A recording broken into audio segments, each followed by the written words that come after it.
سوال ہے کہ یہ جو آج کل مسلمانوں کے خلاف یا نبی صلی اللہ علیہ وسلم کے خلاف کارٹونز وغیرہ بنائے جاتے ہیں، مقابلے ہوتے ہیں، ابھی ریسنٹلی یہاں پہ بھی اس طرح کے واقعات پیش آئے، تو اس میں مسلمان عام طور سے ریئیکٹ کرتے ہیں، جلوس نکالتے ہیں، قتل و غارت کی بھی دھمکی دیتے ہیں، تو اس میں صحیح رویہ کیا ہونا چاہیے؟ بالکل نظر انداز کر دیجئے اس طرح کی چیزوں کو۔ محمد الرسول اللہ صلی اللہ علیہ وسلم کی شخصیت آفتاب کی طرح روشن ہو چکی، اس وجہ سے کوئی بھی اس روشنی کو گل نہیں کر سکتا۔ ایسے موقعوں پر بہت شائستگی اور تہذیب کے ساتھ ایسے اجتماعات منعقد کیجئے جس میں آپ رسول اللہ کی سیرت کو بیان کریں، آپ بتائیں کہ وہ کیا ہستی تھی، ان کا اخلاق کیا تھا، ان کا کردار کیا تھا۔ میں آپ سے عرض کروں کہ عام طور پر ہمارے ہاں چونکہ حضور کو کچھ جنگیں بھی کرنی پڑی تو اس کا بڑا غلبہ ہو گیا ہے، ورنہ جو اخلاقی شخصیت ہے وہ بے مثال شخصیت ہے۔ میں گھنٹوں آپ کو بتا سکتا ہوں کہ رسالت میں آپ صلی اللہ علیہ وسلم کس قدر شفیق، کس قدر نرم، کس قدر محبت کرنے والی شخصیت۔ یعنی آپ سوچئے ذرا کہ ایک شخص خدا کا پیغمبر ہے، لوگ اس پر جان نثار کرنے کے لیے تیار ہیں۔ کسی آدمی سے کسی موقع کے اوپر جب ہجرت کی ہے تو قرض لیا، اور وہ شخص قرض کی واپسی کے لیے مسجد نبوی میں آ کے تکرار کر رہا تھا۔ حضور نے اس کو کہا کہ میں عنقریب ادا کر دوں گا۔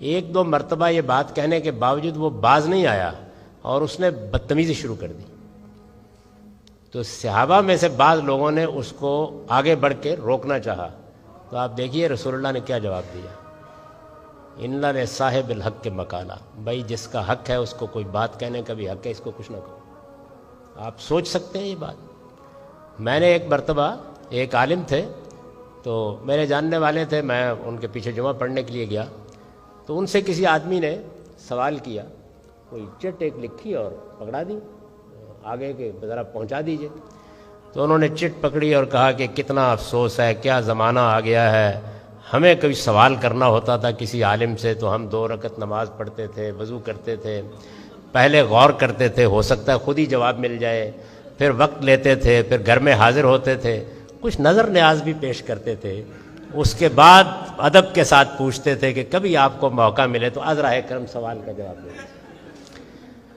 یہ تنبیہ کر کے انہوں نے پھر آخر میں سوال کا جواب دیا۔ تو وہ جب فارغ ہو گئے تو میرا بھی ان سے دوستی کا تعلق تھا، تو میں نے ان سے کہا کہ مولانا وہ ایک واقعہ ہے موطا امام مالک میں بیان ہوا ہے، جو حدیث کی پہلی کتاب ہے، کہ رسول اللہ صلی اللہ علیہ وسلم جمعہ کا خطبہ دے رہے تھے، یعنی آپ ذرا دیکھیے کیا شخصیت تھی، جمعہ کا خطبہ دے رہے تھے، جمعے کے خطبے کے دوران میں ایک شخص اٹھا اور اس نے اٹھ کے یہ کہا کہ مجھے تو دور جانا ہے جمعے کے بعد، میں انتظار نہیں کر سکتا، مجھے کچھ سوال کرنے ہیں۔ رسول اللہ نے جمعہ کا خطبہ بند کر دیا، آپ نیچے اترے، اس کے سوالوں کا جواب دیا، اس کے بعد خطبہ شروع کر دیا۔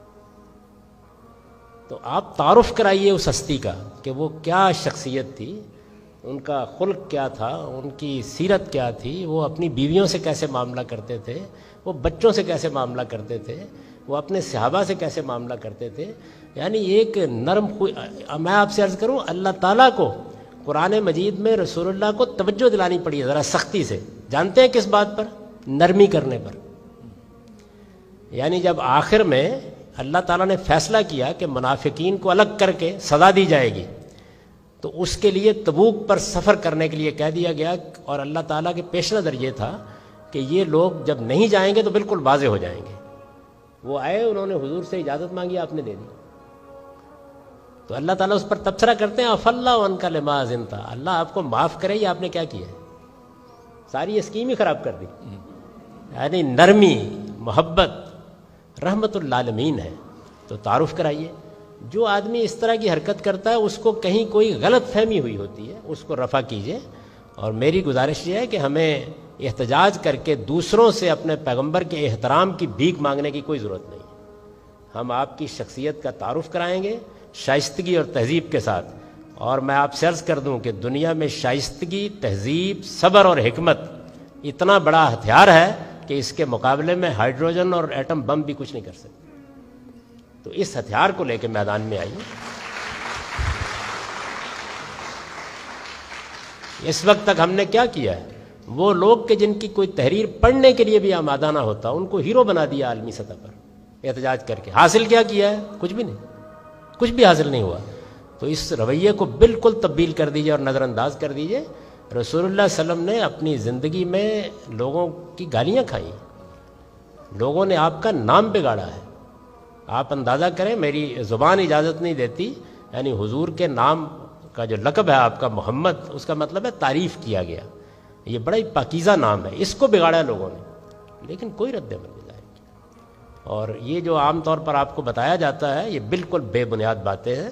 صبر حکمت کے ساتھ اپنے پیغمبر کا تعارف کرائیے اور ان کے اخلاقی وجود کو نمایاں کیجیے. یعنی اخلاقی لحاظ سے کتنی بلند و بالا شخصیت ہے، یہ لوگوں کو بتائیے.